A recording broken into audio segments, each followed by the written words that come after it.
What's up everyone? Finally my goblins reached level 6 on my Town Hall 9, and as I promised I have now made a tutorial for the Town Hall 9 equivalent version of my Goblin Knife 2.0. I want to take a minute real quick to explain why I think my strategy is an upgrade and why I call it 2.0. In the more traditional version of the Goblin Knife, you often have a very elaborate army composition made of giants, wizards, wall breakers, archers, and sometimes even baby dragons I think I've seen. And all these troops are used to make a massive funnel, but a regular funnel, intended for regular troops, not for goblins. And carrying all these different types of troops means you have very little room left for your goblins.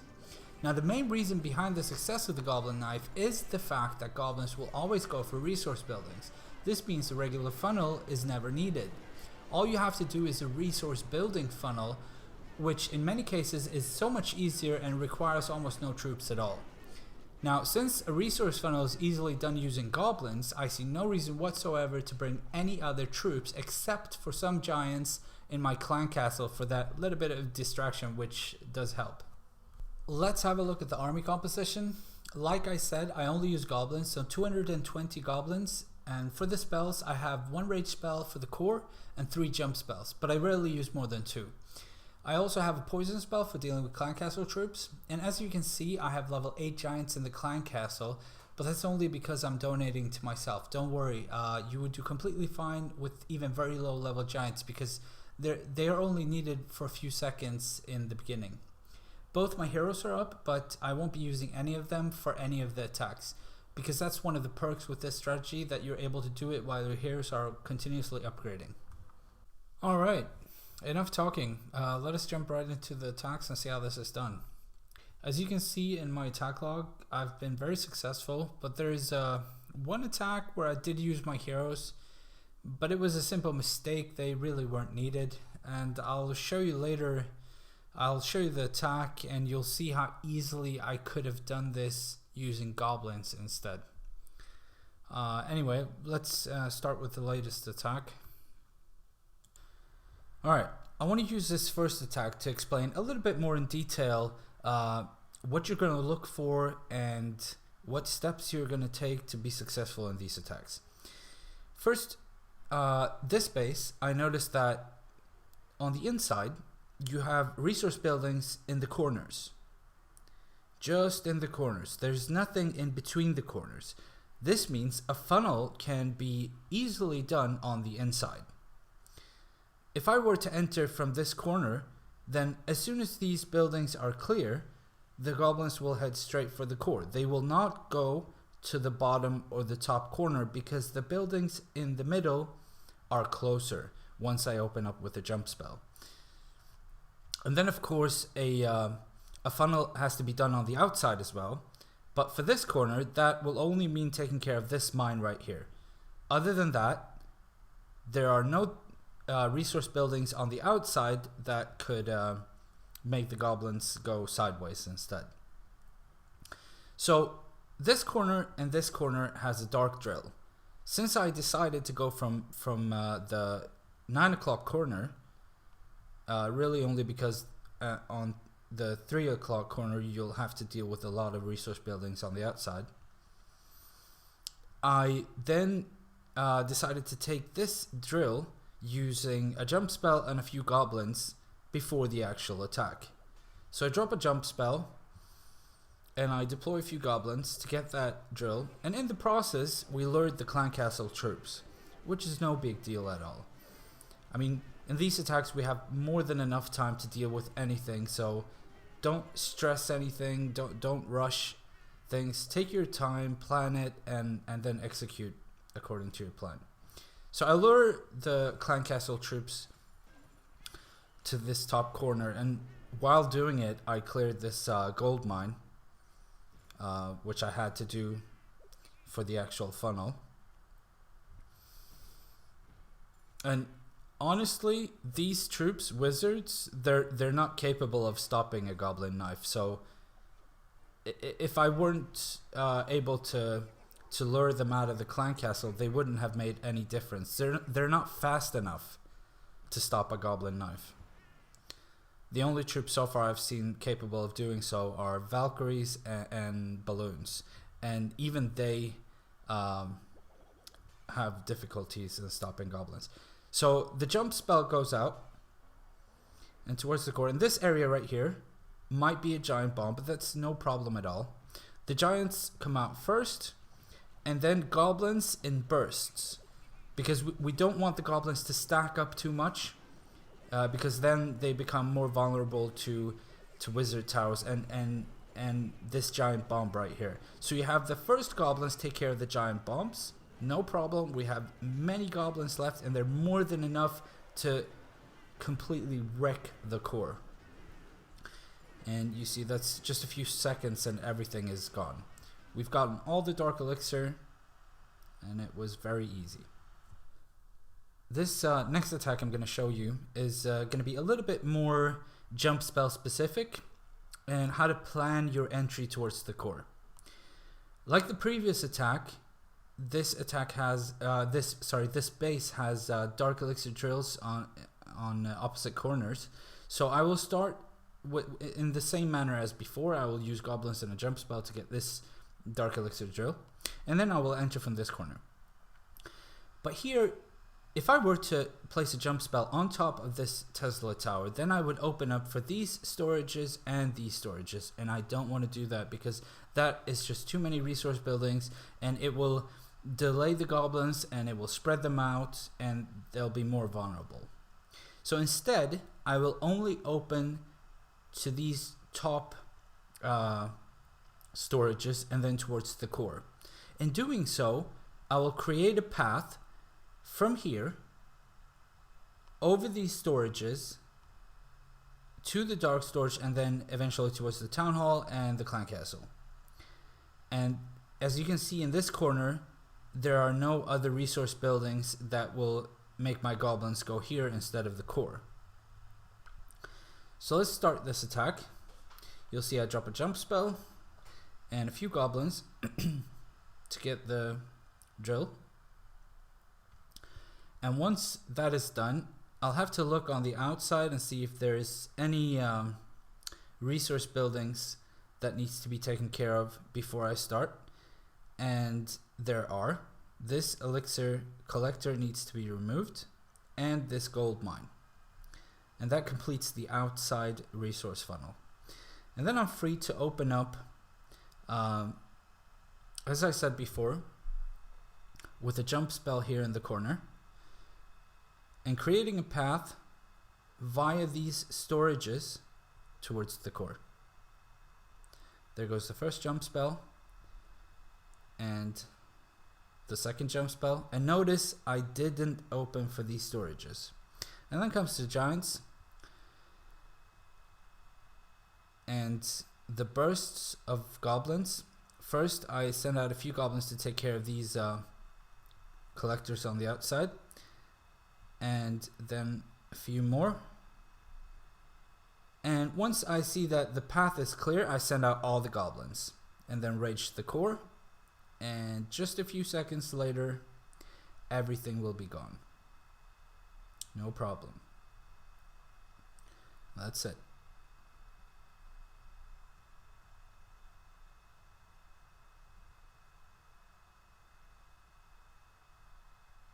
Next attack, I'll show you the one where I used my heroes.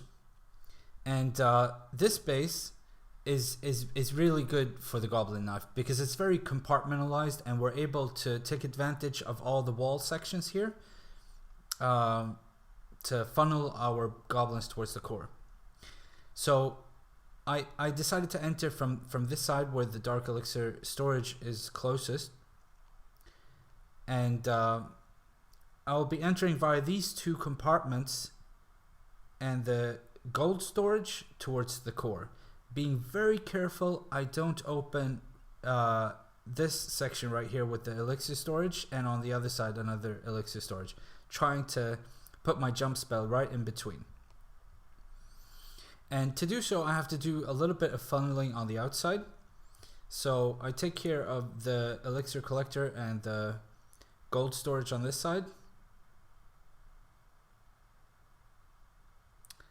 and then on the left side, same thing. This is to avoid goblins walking outside of the base instead of going towards the middle.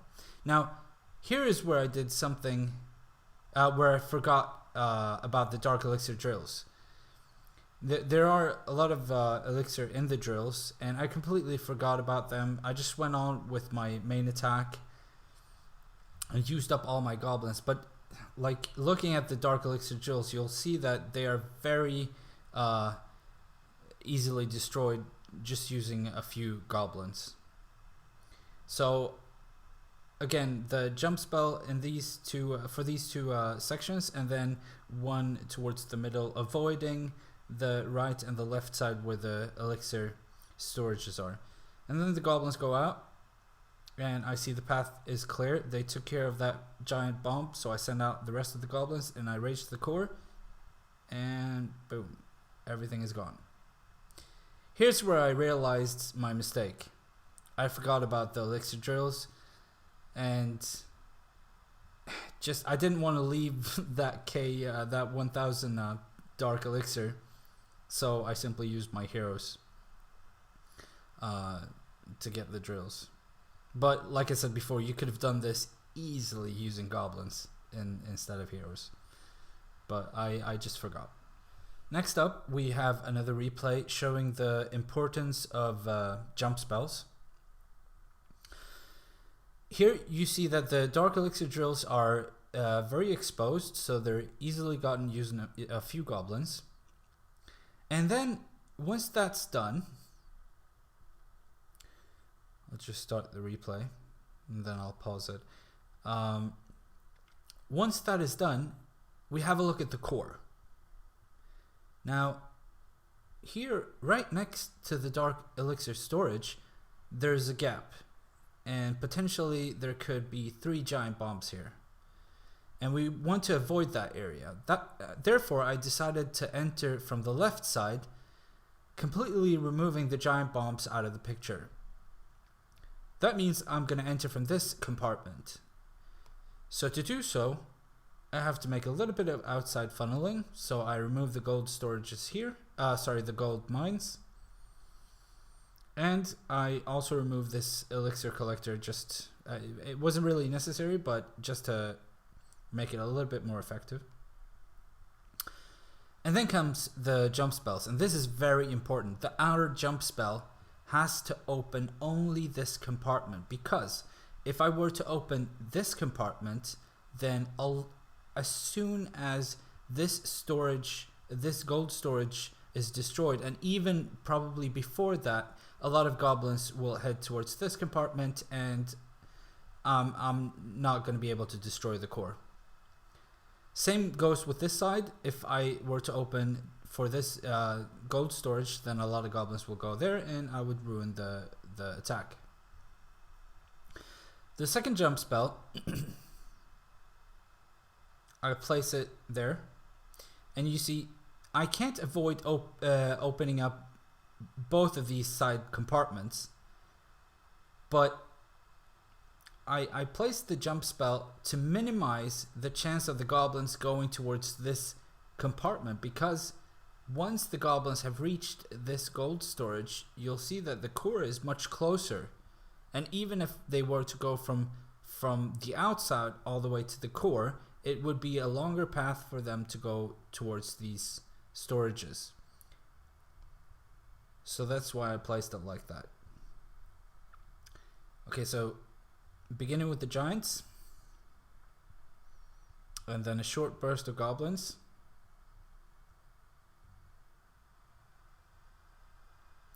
And once I see that the path is clear, I send out all the goblins, and I even start using a third finger there, and then rage the core. And even though there are 2 wizard towers here and mortars firing from every direction, the goblins managed to take out both the town hall and the dark storage, no problem whatsoever. In my Town Hall 11 version of this Goblin Knife tutorial, I showed you how to perform it on a ring base. So I wanted to do it in this tutorial as well, because many will tell you that making doing a Goblin Knife on a ring base is very ill-advised, but knowing how the resource funnel works, you don't have to worry about the base type as long as you know how to plan your attack. And looking at this ring base, a lot will probably instantly just hit the next button, but there are ways to make a successful Goblin Knife here as well. What you have to do is look for gaps of resource buildings, or a way to create a gap. If I would start from this bottom corner, which I am going to do, you can see on this side there's a huge gap between the resource buildings. Between this gold storage and this gold storage, it's a very long distance, which means if I open up towards the core, the Dark Elixir drill will be much closer and all the goblins will head inside. Looking at the left side, we see that there are many resource buildings, and in order for this to work, I would have to create a funnel here, and I'll have to remove some of the resource buildings in order to make the same thing as on this side, a big enough distance so that the core buildings are closer. So I use my extra jump spell and a couple of goblins to remove these elixir collectors, and look at that. All of a sudden we have a big enough distance for the core to be closer. And a smart base builder would place giant bombs here. But that's not a problem because our front goblins will take care of those giant bombs anyway. The CC had some defending giants, but they won't be able to do anything, so I just completely ignored them. I send in my own giants and a few goblins, trying out the area, seeing that there's no giant bombs here in the beginning. Then short bursts, and then I send in all my goblins. And as you can see, the front goblins will remove the giant bombs, but we have well enough extra goblins to take care of that core. With the rage spell, you'll see that they have no problem at all removing all of those buildings and getting all of that dark elixir. 3,168 dark elixir in a ring base. That'll wrap it up for this tutorial. I really hope you guys enjoyed it and try it out, because it truly is the fastest way to raid dark elixir. And one of the really good things about using 220 goblins is that when you're in a farming spree and find inactive bases, you can just simply use as many of your goblins as needed to empty those collectors from all the loot, without ruining your army composition in any way. I hope I included all the important details in this video in order for you to learn the Goblin Knife, but in case I missed something or if you have any further questions, make sure to ask them in the comment section below and I will do my best to help you out. In addition to this video, I will be making another live Dark Elixir farming session for 1 hour, but with the Town Hall 9. And there you'll be seeing a few more of these attacks, and we'll see just how much Dark Elixir I will be able to raid in 1 hour. That's it for this time. Thank you for watching.